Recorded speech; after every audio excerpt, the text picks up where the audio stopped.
Hi, welcome to our podcast, Electronic Quarterback. My name's Steve Taylor. I'm here with my friend Terry Donnelly from Hillstreet Bev Co. And we're here to talk a little bit about technology, the impact technology's had on leadership, and on disruptive business models like the one that Terry's going to talk to us about today. So Terry, maybe just tell us a little bit about Hillstreet Bev Co. and what you've been up to the last little while. Well, Hillstreet Beverage Company is a producer of alcohol-free wine and beer that is actually moving into the cannabis space. So we've got a patented suite of technologies that allows us to infuse cannabis into liquids like wine and beer, cocktails, that mimics the onset and duration of alcohol. So you feel it within about 5 minutes, it's out of your bloodstream in about 3 hours, and it has absolutely zero impact on the aroma and taste of the product. So I can put it in water and it tastes like water. I can put it in a beautiful Sauvignon Blanc and it tastes like a beautiful Sauvignon Blanc. So we're preparing for the legal market as soon as it opens up, probably sometime in early 2020, as soon as Health Canada gives the green light. And very excited about what the future holds. We think this is a hugely disruptive move to the alcohol industry.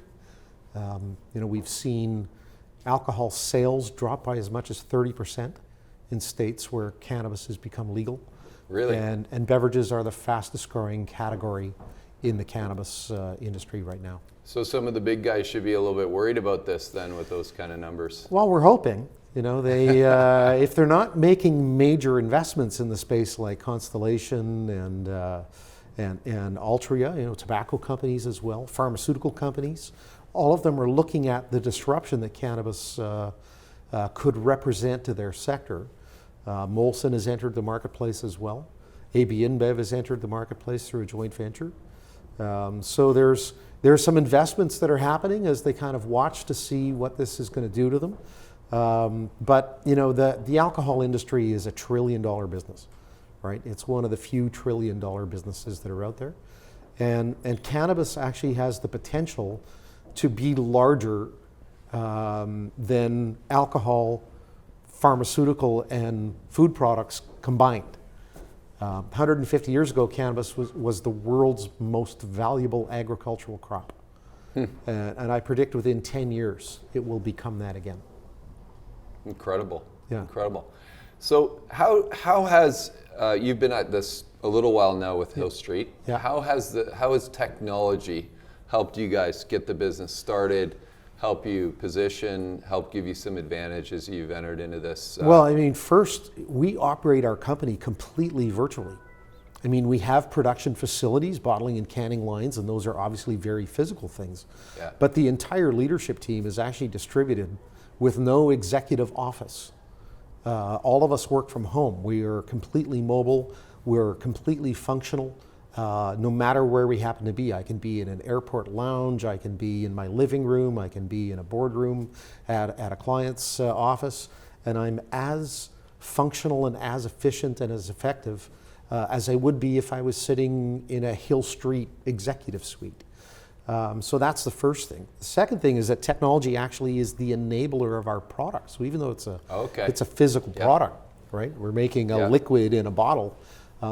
Without advances in science and technology, that wouldn't be available. The technology didn't exist 2 years ago to infuse cannabis into a liquid. So the technology portfolio that we're building our business on is advances in disruptive technology from a plant science standpoint. And the final piece is in terms of consumer relationships. We're prohibited from marketing and advertising the cannabis product.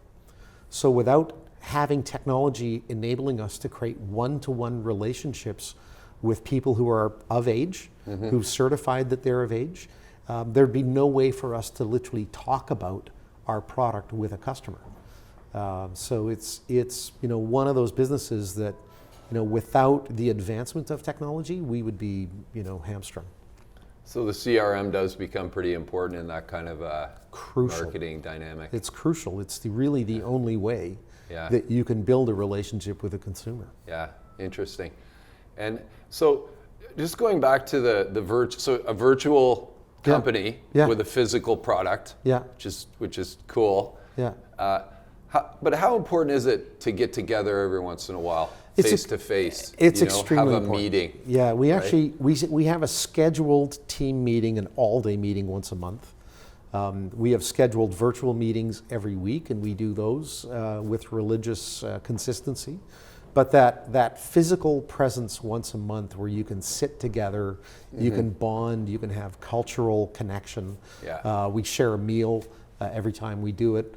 And really creating that sense of friendship and collaboration, that sense of a mission, that we're all working towards something that's greater than ourselves, is really crucial. But it's the kind of thing that we realized running a virtual business that we were missing. Yeah. And the business moves so fast that a lot of times we feel that physical time together is actually slowing us down. But in the short term, it slows you down, but it actually accelerates everything you're doing, right? Yeah. So, Yeah. that ability to really understand where everyone on the team is headed, getting all the oars rowing in the same direction, right? Yeah. Yeah. Is just super important. So Terry, there may be nobody that's placed more leaders at least in the city of Toronto, maybe in Canada, than you over the last 20 years, 25 years. So I'm just curious, just in terms of technology and the changes that we started to talk about today, how have you seen that impact the type of leaders that companies look for and kind of what works in terms of leadership? Well, I started my career in executive search and moved into marketing and product management later on. So in that first, 25 years of being in the executive search business, I started in the analog world, where fax machines were a new thing, Yep. and then ended up in, completely virtualized organizations. And I think probably the best example I could give you is that sort of military construct of top-down management. We had to be on the perch overlooking all the divisions moving through the battle as they worked their way through. And corporations were very much the same thing. It was a benevolent dictatorship with all of the edicts being issued from on high, from the ivory tower that went down to the front line. And now with the virtualization of communications, where you have instant communication from anyone to anyone all the time, it's a bottom-up construct. So leadership has literally inverted itself. It's turned it on its head. So you now have people on the very front lines who are immediately accessible to the chairman of the company, right? Telling them instantly what to do. So leadership is, now become about removing roadblocks to allow your frontline people to be able to actually deliver to the mission of the company and making sure that in a real-time basis that every person in the company knows how the pace of change is affecting them, the changes in strategy, the changes in direction, and that you're balancing that to make sure you've got the consistency of communication, that everybody feels like all the oars are rowing in the same direction all the time. Yeah. It's really completely inverted. It's totally itself. changed. Yeah. What about, does it create an opportunity or a challenge or a problem that leaders could become overly tactical? Absolutely. And it's one of those things where, I spend my time literally dealing with customer care issues. Right. And at the same time dealing with Yeah. major strategic problems. Right. Right? And so, I have individual shareholders that call me on my mobile at all times of the day and night, asking about, the latest thing that was, what about this? When are you going to do this? All those kinds of things. Yeah. But at the same time, dealing with major strategic fundamental constructs of our business. In our business with cannabis, I like to say we're a Formula One team that's paving the racetrack as we're driving on it. Yeah. And, Great analogy. Yeah.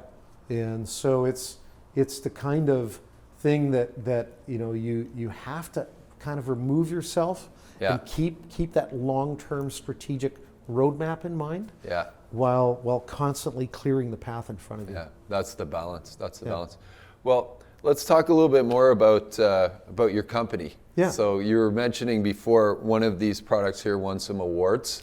Yes, So we've actually. I want to hear about that because That's pretty exciting. We have a craft lager that's actually won 3 world championships. Yeah. And in the non-alcoholic beer space, we've got 5,000 competitors competing for that title. Wow. So it's not an insignificant accolade, and we've literally been on the podium of the World Beer Championships every year since we launched the product. Incredible. Our lager has won 3 world championships. Our Pilsner has won 2 silvers and a bronze in the 3 years that it's been out. Yeah. Right. So we're kind of dominating the category for non-alcoholic beer. Our Cabernet Sauvignon, which is our new red wine, won a double gold medal at the San Francisco International Wine Competition. There's probably 150 wineries around the world that make non-alcoholic wine. And a double gold medal is when the judges have unanimously, in blind taste testing, chosen a particular wine to be the gold medal winner. So that's the first time ever that a non-alcoholic wine has won a double gold in San Francisco. So we're really proud of that. And that's, again, there's a lot of technology that has gone into the production of these kinds of products. I think these things were undrinkable 5 years ago. Exactly. Yeah. And yet now we're sort of moving into producing fine vintage alcohol-free wine that will be infused with cannabis and deliver the same level of intoxication as you get with alcohol. And so your company's public? Yes. Yeah. How do you like being a public company? Well, Blue Rush is a public company as well. Yes. This is my 8th public company that I've been a board member or an executive team member in. And so there's a rhythm and a cycle that you just get acclimated to. Yeah. That reporting cycle. There's a set of language skills you've got to learn in order to stay, true to the OSC requirements. But, it does certainly fundamentally transform the way you run a business. Yeah. And ticker symbol? The ticker symbol is beer. It's the greatest ticker symbol in the country, I think. And I think it's the ultimate irony because... How did you get that? I have no idea.